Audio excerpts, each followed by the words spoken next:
Hello South Africa. Dashcam captured moment truck ploughs into cars and trucks on N3. Dashcam footage captured the moment a truck ploughed into cars and trucks on N3 on Tuesday afternoon. In the footage, several vehicles are seen in traffic on the N3. Within split seconds, a truck at high speed is seen crashing into multiple cars in his path of destruction. Motorists are advised that the N3 in KwaZulu-Natal is still closed after a multi-vehicle accident that claimed the lives of 4 women on Tuesday. 6 cars and 4 trucks were involved in the collision.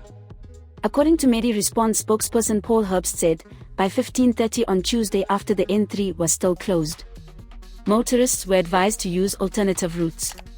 Paramedics found one of the cars stuck underneath the trailer of a truck. Sadly, all 4 occupants, 4 women, showed no signs of life and were declared deceased on the scene. He earlier said multiple patients were being treated on scene, and extrication of the deceased was ongoing. This is Leah for the South African.